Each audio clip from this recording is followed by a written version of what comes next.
story will include ADHD speed talking, long-windedness, and a whole lot of ums. So buckle up. My initial plan for today was to support my teammates at a 10K, return home, hang out with my sister, and then go to a birthday party for my friend Dominique, who turned 40. Then my plans changed to attending the race, coming back from the race, and going with my sister to visit my mom, and then going to the party.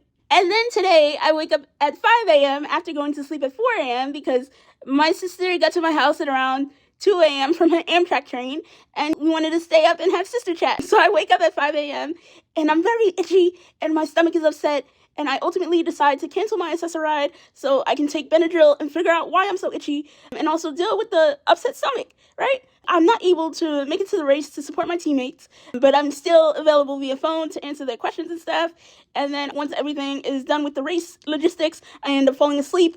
I wake up. Me and my sister intended to go to Brooklyn to see my mom for 2 o'clock. We didn't end up leaving my house until around maybe 2:30, 2:40, and we got to the train at around 3 o'clock. So we didn't get to Barclays Center till around, I don't know, let's say 4-ish or something. Then when we get to Barclays Center, we intend to take the Q train to the Church Avenue station. But the Q train elevator in Atlantic Terminal is under construction. So then me and my sister, we had to take another elevator and ultimately take a lift to the location that we were going to pick up my mom some Panamanian food.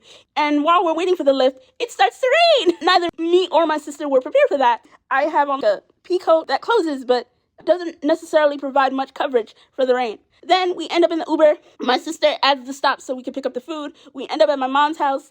When it's time to get out the Uber, for some reason the ramp isn't even, so we spend about 7 to 10 minutes dealing with that. Then I finally get out the vehicle, and in order to get into my mom's house, I have to go down a very steep hill. And apparently my new chair doesn't like my mom's ramp.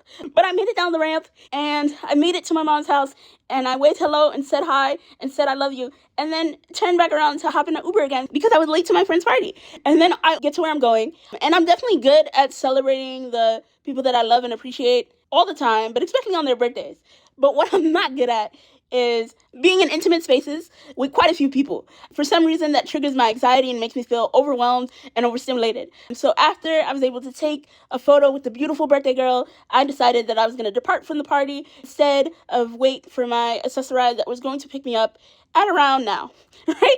And so then I exit the party and I order an Uber, but because I'm overstimulated and overwhelmed, I accidentally order a regular Uber instead of a wheelchair accessible vehicle one. I noticed right away though, so I cancel the vehicle, and then as I'm trying to reorder, a party guest comes up to me, and she happens to be one of you. She